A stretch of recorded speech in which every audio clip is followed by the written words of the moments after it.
Hello friends आशा करो आपलोक सकले भाले आछे। आजिर भिडिओটো होइसे थार्मस केनेকৈ परिष्कार কৰিব পাৰি ঘৰত ব্যৱহাৰ কৰা সামগ্ৰীৰে অতি সহজ আৰু সৰল পদ্ধতি। মই ইয়াত 4টা থাৰ্মস লৈছো। ইয়াত জমা হয় চাহ, কফি, মছলা জাতীয় চাহ আৰু উতলা গৰম পানী ষ্টক কৰি থোৱাৰ ফলত লেতেৰা হয় আৰু গোন্ধ ওলাই আৰু পানী খাব নোৱাৰা হয় আৰু ভিতৰখন পিছলা হয়। মাত্ৰ মই ইয়াত দুবিধ সামগ্ৰীৰে থাৰ্মস কেইটা মই পৰিষ্কাৰ কৰি দেখুৱাম আপোনালোকক। এই দুবিধ হৈছে ঘৰত ব্যৱহাৰ কৰা কাজি নেমু আৰু নিমখ, য'ত আমাৰ ৰান্ধনী ঘৰত নিমখ নহলে নচলে। মই ইয়াত কোনো কেমিকেল ইউজ কৰা নাই, য'ত আমাৰ স্বাস্থ্যৰ কাৰণে হানিকাৰক। কাজি নেমু আৰু নিমখৰে পৰিষ্কাৰ কৰি দুৰ্গন্ধবিলাক নোহোৱা কৰি আপোনালোকে নিশ্চয় ভিডিঅ'টো চাই ঘৰত এনেকৈ কৰিব আৰু ভিডিঅ'টো চাই ভাল পালে লাইক, সাবস্ক্ৰাইব আৰু শ্বেয়াৰ কৰিব। এতিয়া ভিতৰখন টেঙা চেপি দিছোঁ আৰু নিমখ এচামুচ দিছোঁ। এতিয়া মই থাৰ্মসৰ খপা আৰু ঢাকনিত এনেকৈ কাজি নেমু মাজি দিম আৰু নিমখ সানি থৈ দিম, কাৰণ ছাইডত এনেকৈ লেতেৰা সোমাই থাকে আমি দেখা নাপাওঁ।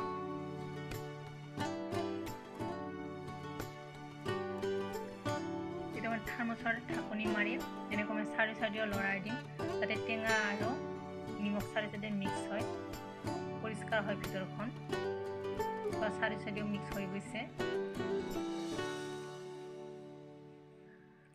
এনেকৈ কৰিলে ভিতৰখন পৰিষ্কাৰ কৰা সহজ হয় বা পৰিষ্কাৰ হয় আৰু দুৰ্গন্ধবিলাক নোহোৱা হয়। মই এতিয়া 4টা থাৰ্মস এনেকৈ টেঙা আৰু নিমখ দি ঢাকনি মাৰি থৈ দিম 1 ঘণ্টা সময়ৰ কাৰণে। আপোনালোকে 2 ঘণ্টা বা 3 ঘণ্টা সময় থব পাৰে। মই 1 ঘণ্টা থৈ দিছোঁ। এতিয়া 1 ঘণ্টা সময় পাৰ হৈ গ'ল। এতিয়া মই কি কৰিম চাও।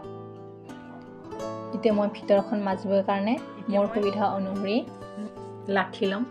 আপোনালোকে নিজৰ সুবিধা অনুসৰি ল'ব পাৰে। মই কৰচাখন সুবিধা বুলি ভাবি কৰচাখনকে লৈছোঁ মই। এতিয়া ইয়াত ভিতৰত সোমাবৰ কাৰণে আপোনালোকে যিকোনো বস্তু ইউজ কৰিব পাৰে মাজিবৰ কাৰণে, কাপোৰ বা পলিথিন বা জাবৰা। মই বাচন মাজা জাবৰা লৈছোঁ সুবিধা অনুসৰি। এটুকুৰাৰে 4 টুকুৰাকৈ লৈছোঁ লবৰ বান্ধি টাইপকৈ।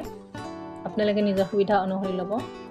কেনেকৈ মাজিছোঁ দেখিছেনে? এবাৰ ওপৰৰ ফালে এবাৰ তলৰ ফালে এনেকৈ লাহে মাজিছোঁ, যাতে ভিতৰখন চাহৰ দাগবিলাক বা পানীৰ দাগ পিছল হোৱাবিলাক যাতে নোহোৱা হৈ যায় আৰু দুৰ্গন্ধবিলাক নোহোৱা হয়, চকচকীয়া হয় আগৰ নিচিনাকৈ। চোৱা পৰিষ্কাৰ হৈছে। এতিয়া মই থাৰ্মসৰ খপা পুৰণা ব্ৰাছৰে এনেকৈ মাজি দিম, কাৰণ ছাইডত পানী লাগি পিছল হয় বা লেতেৰা হয় আমি দেখা নাপাওঁ। আৰু এটা থাৰ্মস মই এনেকৈ পৰিষ্কাৰ কৰি ল'ম ব্ৰাছ আৰু টেঙা বাকলিৰে।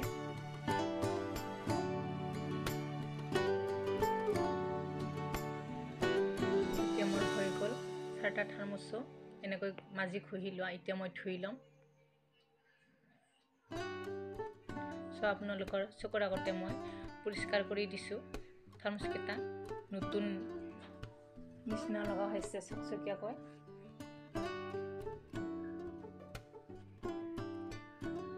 এতিয়া আপোনালোকে ভাবিছে মাজি এনেকৈ পৰিষ্কাৰকৈ মাজিছে, কিন্তু গোন্ধ ওলাব নে নোলাব?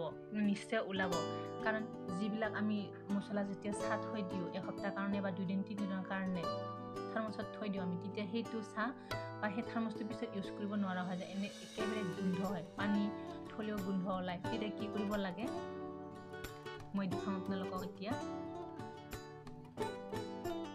তাৰ আগতে থাৰ্মসকেইটা পৰিষ্কাৰ হৈছে নে চাই লওক। চোৱা খুব ধুনীয়া পৰিষ্কাৰ হৈছে, বগা হৈছে। আপোনালোকে নিশ্চয় এনেকৈ ঘৰত ইউজ কৰিব। সহজ পদ্ধতি, একেবাৰে কোনো কষ্ট কৰিব নালাগে বা কিনিব নালাগে। এতিয়া মই যে কৈছিলোঁ দুৰ্গন্ধ ওলালে কি কৰিব লাগে, মাত্ৰ 1 চামুচ চেনি আৰু উতলা গৰম পানী এনেকৈ দি ৰাতিৰ কাৰণে থাৰ্মস ঢাকনি মাৰি এনেকৈ থৈ দিব। পিছদিনাখন সেই পানী পেলাই ফ্ৰেছ পানীৰে ধুই থাৰ্মসটো শুকান কৰি থৈ দিব। তেতিয়া গোন্ধবিলাক নোহোৱা হৈ যাব।